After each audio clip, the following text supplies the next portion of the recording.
A type of winged serpent, sometimes used to represent Satan. The story of St. George killing a dragon appears in many prints and illuminated manuscripts.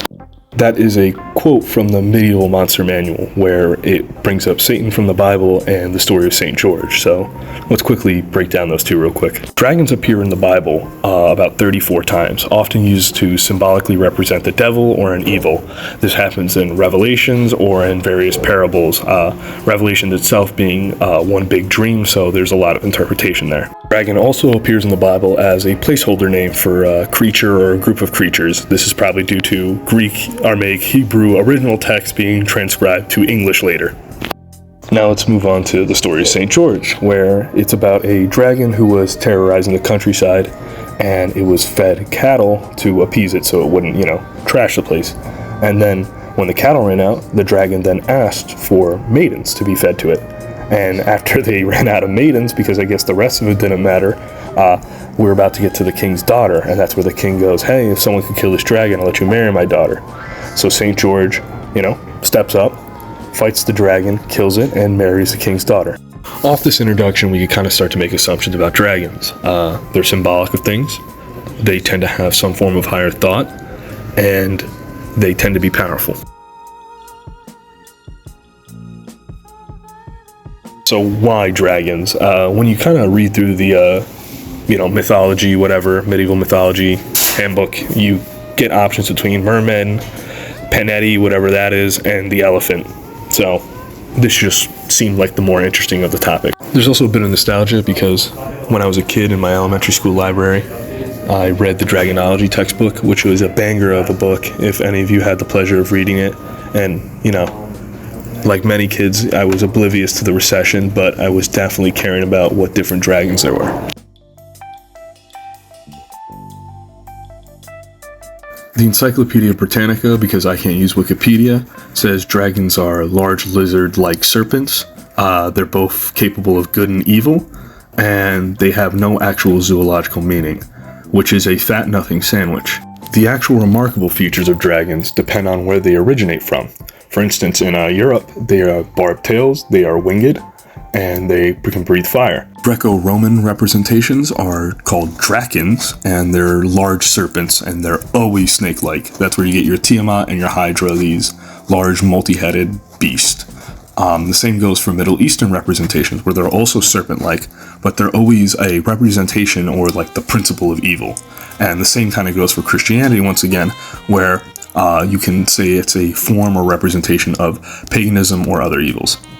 East Asian dragons also continue this trend, where they're long, serpent-like, they're wingless, but they can fly, and they're often symbolic of, once again, large, powerful, ideal figures. There's a easy kind of conclusion you can make of dragons based on just Britannica alone, where dragons are this lizard-like, powerful creature that is capable of some form of higher thought or decision making, where it's this idea of good or evil and it knows it's making those decisions.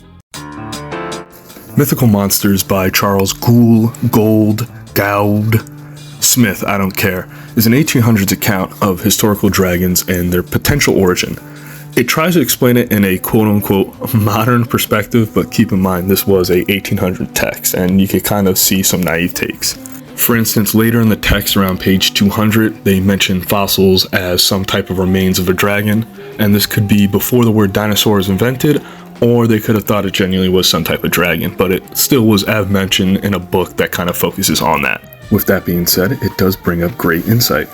On page 160, it says, "Such is the meager account of a creature which figures in the history and mythology of all nations, which in its different forms has been worshipped as a god, endowed with beneficent and malevolent attributes, combated as a monster, or supposed to have possessed a supernatural power, exercised alternately for the benefit or chastisement of mankind."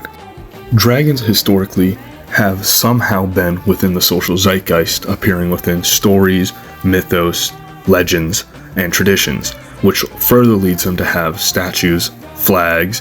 The sheer amount of historical records and mentions of dragons kind of muddies the water on their true identity of whether or not they really existed. On page 162, the text says, "Existence is asserted as a scientific fact and accepted by poets as a sound basis for analogies, comparisons, allegories, and fables. The presence of dragons in stories and poems make them kind of the emblem of raw principle, a powerful force or ideal that is difficult to overcome and often feared and has to be stomped out like a lowly serpent. To finish off this idea, I'll quote page 172, where it says, "I fancy that at the present day the numbers, magnitude, and terrifying nature of serpents but feebly represent the power they asserted in the early days of man's existence, or the terror which they inspired." Dragons originate from a mythology whose origin and influence is derived off real-world creatures and human ideals. Their representation of these ideas and power makes them a common choice for symbolism.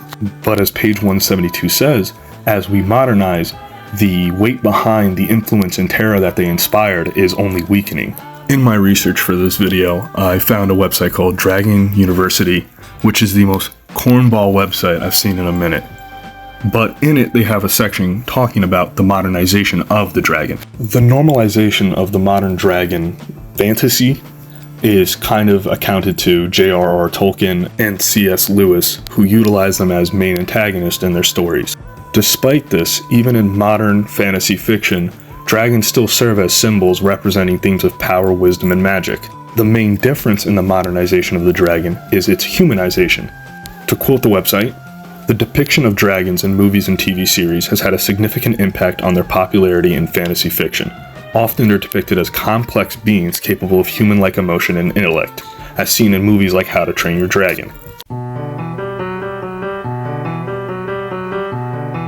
I'll keep this quick because I'm already 48 seconds over my limit.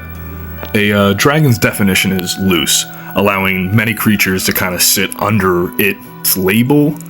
My personal definition is that it's some type of lizard or snake-like imposing creature, and it has to represent some form of an ideal or concept, but like in a very pure form of it. And some non-dragons that are, you could consider a dragon is like Godzilla, Ridley from Metroid or Smash, if you ever played that, some sea serpents, and that big flying thing from Avatar.